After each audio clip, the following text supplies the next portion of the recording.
Welcome to ATVision, powered by Quad Off-Road Magazine. This Motosode brought to you by MotoWorks. Today we're here to cover Round 8 Muddy Creek Raceway in Blountville, Tennessee, a legendary track on the East Coast, hosting what has been an amazing championship battle thus far. Jason Wygant here to give you the call, with Krista Watson down in the pits. This is Round 8 of the ITP Tires Moose Racing AMA ATV Motocross Championship, presented by Parts Unlimited. And that means all the big factory teams, the big stars, the big names, the big guns are out. How's this series gone so far? Chad Wienen, who was basically eliminated, we thought, from title contention with bad luck at the beginning of the year, has rallied back. Joe Bird and Dustin Wimmer, with some injuries, are struggling to try to wrestle the points lead they once held away from wide-open Wienen. So let's get ready to go racing in Moto 1 with Wienen and Wimmer lined up next to each other on the gate. As they funneled into the first turn, it was Joe Bird in the familiar red Honda grabbing the MotorcycleUSA.com Whole Shot Award. Josh Upperman, Harold Goodman right there in tow. Bird will look over his shoulder and then sees Jeremy Lawson on a Can-Am moving into the number 2 spot. Look at how close this pack was early, but not in it. Wienen and Wimmer, who both had horrible starts in this moto. Looking to take advantage, Lawson, he'd get around Bird and begin to extend the lead after a brief challenge. Lawson has yet to win a moto this year. He's come close a few times, and he wanted to close the deal in this first moto at Muddy Creek. Meanwhile, Harold Goodman putting pressure on Bird for second. There's Gust, Cody Miller, Jeremy Warnay, the Frenchman, coming through next. Warnay was strong for a little while, then eventually he'd yield to the Yamaha rider Thomas Brown, while Gust went to work on the front of the pack. There's Gust getting around Bird to move into the number 2 position. Lots of big air, lots of technical sections here on the Muddy Creek track. That seemed to pay off for Lawson, who continued to extend his lead out front. And then finally, Dustin Wimmer appeared on the radar screen. Starting out the moto in 11th place, he was a man on a mission. Clearly, this was the Dustin Wimmer that we saw earlier in the year winning races, and not the Dustin Wimmer struggling with a shoulder injury in the last few rounds. Here he passes Goodman to go to the number 5 spot, and then goes after his championship rival, Joe Bird. Also check out the green machine of wide-open Wienen working his way toward the top 5 and trying to keep pace with the man of the number 1. That was going to be tough. Wimmer was going strong late in this moto. He executes the pass on Bird and then goes after his teammate, Gust, who is in the number 2 spot. Late in the race, it sure didn't look like Wimmer would have time to pull out a moto win. Watch Bird and Wienen battling it out here. Bird momentarily able to hold the Kawasaki rider off, but a very determined Wienen was eventually able to get Bird back. Valuable championship points for the man in the monster Kawasaki. Bird eventually would go backwards in the moto and finish 8th, a tough run for the 2-time series champ. John Natale's day was also bad. Mechanical troubles ended his ride in Moto 1. In the waning moments, Wimmer was able to draw alongside and challenge his teammate Gust for the number 2 spot, and as they pushed each other, they eventually got the leader, Lawson, within their sights. The fans at Muddy Creek were pumped. A 3-rider duel for the moto win, with the white flag coming out. Eventually, Wimmer makes the move on Gust and then sets his sights on Lawson. With 1 lap to go, it looked like Lawson had a shot at his first moto win of the year, but the defending series champ makes the move in the inside of the left-hander, then holds Lawson off in the rhythm section, and in dramatic fashion, Dustin Wimmer goes from 11th to 1st to win the first moto at Muddy Creek. Look at how close Lawson and Gust were at the finish. Here's the results. Hard-earned 4th for Chad Wienen, but this is a definite signal that Dustin Wimmer is back. Dustin, you had a fantastic run in the first moto. You passed from 11th back to 1st. What'd you do out there? I felt great. Just ready to go out here second moto and show you guys I can come back and be number 1. Back from the injury, obviously. You got your mojo back. Yeah, definitely. Thanks, Dustin.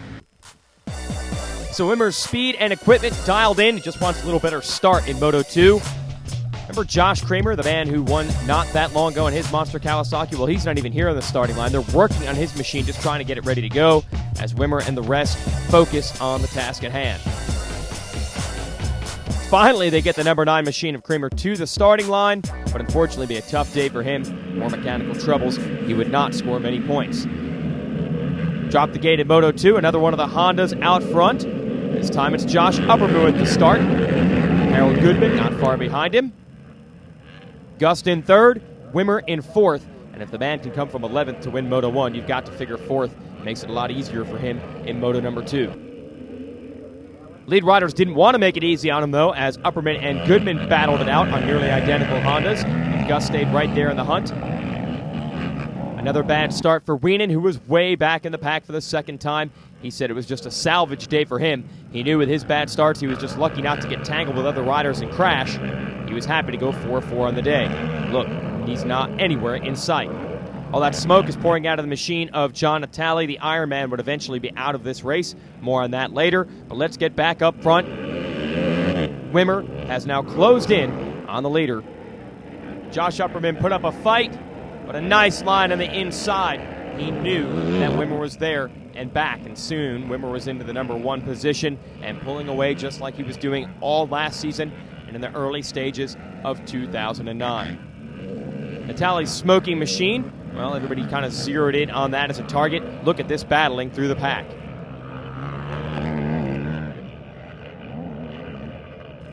And then eventually, Miller and Gust would engage in a duel for the number 3 and 4 positions, behind Upperman in second and Wimmer the leader.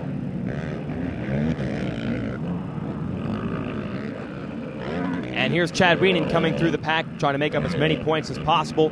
He'd eventually climb up to 4th for the second straight moto. Not bad considering the starts, but not so good considering his championship rival Wimmer would go 1-1 on the day. Here's Wienen working on Miller, who would start going backwards and end the moto a disappointing 10th. The next Can-Am on his list would be Warnay, the Frenchman, who was putting in a spectacular ride, battling for a top 5. Then Natale's Can-Am finally let go after smoking through most of the moto.